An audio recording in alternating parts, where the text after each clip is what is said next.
నాకు గద్దరన్నతో చాలా సన్నిహిత సంబంధం ఉంది. చాలామందికి తెలిసి ఉండొచ్చు, తెలియకపోయి ఉండొచ్చు. లోతుకుంట ఇంటికి నేను అప్పుడప్పుడు ఎంపీగా కానీ అంతకంటే ముందుగానే వెళ్ళి గద్దరన్నతో కూర్చున్నట్టు. ఎప్పుడైనా నిరాశ నిస్పృహ కలిగినప్పుడు గత 10 సంవత్సరాలు రాజకీయపరమైన కార్యక్రమాలు, ప్రభుత్వాల నిర్బంధాలు ఇబ్బందికరంగా లేకపోతే ఒంటరిగా భావించినప్పుడు నేను అప్పుడప్పుడు గద్దరన్న దగ్గర వెళ్ళి కూర్చున్నట్టు మాట్లాడేటోడు. వారు చెప్పేటోరు, నీ బాధ్యత నువ్వు నెరవేర్చు, ప్రజలు తప్పకుండా నేను ఒకరోజు గుర్తిస్తారు, అండగా నిలబడతారు అని చెప్పి. వారి మాట నిజమైంది. వారి స్ఫూర్తి సమస్యలు వచ్చినప్పుడల్లా గుర్తు చేసుకొని ముందుకెళ్ళేది. ఈరోజు తెలంగాణ సమాజంలో ఉన్న గొప్ప వ్యక్తులు కొద్దిమందే మన తరంలో మనం చూసిన వాళ్ళు.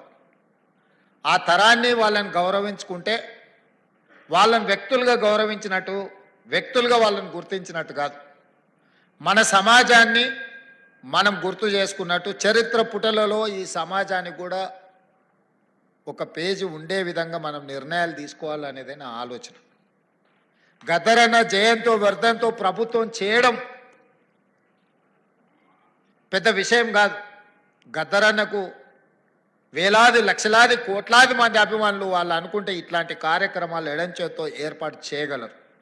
కానీ ప్రభుత్వం ఒక గొప్ప వ్యక్తిని గుర్తించడం, కీర్తించడం ద్వారా భవిష్యత్ తరాలకు ఒక సాంప్రదాయాన్ని ఇవ్వాలన్న ఆలోచనతోని గద్దరన్న జయంతి వర్ధంతులను ప్రభుత్వం అధికారికంగా నిర్వహించడమే కాదు, వారిలో ఉన్న కవి కావచ్చు, గాయకుడు కావచ్చు, పోరాట యోధుడు కావచ్చు, ఈ సమాజానికి స్ఫూర్తి ఇచ్చిన నాయకుడుగా వారి పేరు మీద ఒక అవార్డు ఉంటే సంవత్సరానికి ఒకసారి వారిని గుర్తు చేసుకోవడానికి, కీర్తించుకోవడానికి గద్దర్ అవార్డులను ప్రకటించి ఖచ్చితంగా అమలు చేయాలి. ఆ బాధ్యత మీరు తీసుకోండి అని చెప్పి మా ఉప ముఖ్యమంత్రి మిత్రుడు బట్టి విక్రమార్క గారికి నేను బాధ్యత అప్పచెప్పాను. ఎందుకంటే బాధ్యత తీసుకున్న వాళ్ళు కూడా దాన్ని బాధ్యతాయుతంగా నిర్వహించినప్పుడే ఆ పనికి ప్రాధాన్యత ఉంటుంది. అదేవిధంగా వారు చనిపోయినప్పుడు నాకు బాగా గుర్తుంది. నేను ఎక్కడో ఉన్నా, గద్దరన్న ఆరోగ్యం విషమించింది అని చెప్పి టీవీలలో వస్తే నేను ఒక ఫోన్ చేసి అక్కడ హాస్పిటల్ వాళ్ళని అడిగిన, ఏంది పరిస్థితి అని. లేదండి, వారు తుది శ్వాస విడిచిండ్రు, మేము అధికారికంగా ప్రకటించడానికి మాకు ఇంకా కొన్ని కార్యక్రమాలు ఉన్నాయి అని చెప్పి హుటాహుటి నా కార్యక్రమం రద్దు చేసుకొని అమీర్పేట హాస్పిటల్కి నేను అక్కడికి వెళ్ళిన. అక్కడికి వెళ్తే సూర్యం కుటుంబం దుఃఖంలో ఉండ్రు. కొద్దిమంది అభిమానులు, ఎందుకంటే ఆ వార్త ఎవరికి పెద్దగా చేరలేదు. ఆనాటి ప్రభుత్వం పోలీసులను దించిండ్రు, పోలీసు వాహనాలు అన్నీ వచ్చినాయి, రోడ్లు క్లియర్ చేస్తుండ్రు. అన్న శవాన్ని అంబులెన్స్లో తీసుకెళ్ళి వాళ్ళ ఇంటి దగ్గర పెట్టి సాయంత్రానికి అంతా వారి దహన సంస్కారాలు పూర్తి చేసి, గద్దరన్న పుట్టిండు, గద్దరన్న గలం విప్పిండు, గద్దరన్న పోరాటం చేసిండు, గద్దరన్న ఈ సమాజానికి ఎంతో సేవ చేసిండు, గద్దరన్న మరణం ఈ సమాజానికి తీరని లోటని సమాజానికి చేరకుండానే ఈ కార్యక్రమాన్ని పూర్తి చేసి చేతులు దులుపుకోవాలన్న ఆలోచన ఆ రోజు చేసింది. నేను సూర్యంతో మాట్లాడినా, ఏం జరుగుతుంది సూర్యం అని.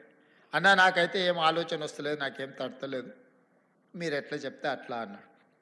సరే మంచిది ఉండని నేను ఎంబడే కమిషనర్ గారికి వీళ్ళకి అధికారులకు మాట్లాడుతూ కూడా, లేదు సార్, వారి ఇంటికి తీసుకెళ్ళి సాయంత్రాన్ని రాత్రి లోపల దహన సంస్కారాలు చేయాలని అప్పుడు నిర్ణయించుకొని సూర్యంకు చెప్పి, లేదు గద్దరన్న ఒంటరి కాదు, గద్దరన్న ఒక్కడు కాదు, గద్దరన్నకు మనం అందరం ఉన్నాం, గద్దరన్న ఈ తెలంగాణ సమాజం 4 కోట్ల ప్రజలకు సందర్శనార్థం. ఎన్టీ రామారావు గారు చనిపోయినప్పుడు ఎల్బీ స్టేడియంలో ప్రజల సందర్శనార్థం పెట్టినప్పుడు, గద్దరన్న మరణించినప్పుడు ఎల్బీ స్టేడియంలో ఎందుకు ఈ తెలంగాణ సమాజానికి, ఆయన అభిమానులకు, దేశంలో ఇతర రాష్ట్రాలు, ఇతర భాషల వాళ్ళు ఎంతోమంది గద్దరన్న అభిమానించే వాళ్ళు ఉన్నారు, వాళ్ళందరి సందర్శనార్థం ఎల్బీ స్టేడియంలోనే గద్దరన్న ప్రజలకు అందుబాటులో పెట్టాలి, చివరి చూపు ప్రజలకు అందించాలి అని చెప్పి నేను బండి ముందల నా బండి పెట్టి గద్దరన్న అంబులెన్స్ని ఎల్బీ స్టేడియం వైపు తిప్పుకొని వచ్చిన ఆ రోజు ఇక్కడనే వేదిక మీద మా మిత్రుడు కాలేజీ సహచరుడు పృథ్వీ ఉన్నాడు, దయాకర్ ఉన్నాడు. నేను చెప్పిన పృథ్వీ, ఏదేం జరిగినా గద్దరన్న ప్రజల సందర్శనార్థం ఎల్పీ స్టేడియంలో మనం పెట్టాల్సిందే, ఆ గేట్లు తెరవాల్సిందే అని. ప్రభుత్వం గేట్లకు తాళాలు వేసి పెట్టింది లోపలికి వెళ్ళకుండా.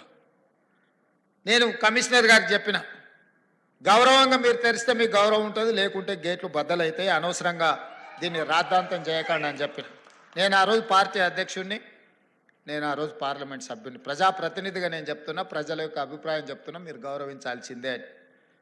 వాళ్ళు మీన మేషాలు లెక్క పెడుతుంటే ఆ తాళాలు తెరిపించి అంజన్ కుమార్ యాదవ్ని అందరినీ, సిటీలో ఉండే శ్రేణులు అందరినీ కూడా అక్కడికి పిలిపించి తెరిపించి అక్కడికి అంబులెన్స్ తీసుకెళ్ళి అక్కడ పెట్టి అక్కడనే టెంట్ వేసినాం, అక్కడనే కూర్చేసినాం, అక్కడనే బెంచ్ తీసుకొచ్చినాం, అక్కడనే ఏర్పాట్లు అన్నీ అప్పటికప్పుడు చేసి గద్దరన్నని అక్కడ పెట్టి రాత్రి మొత్తం మేమందరం అక్కడ నిలబడి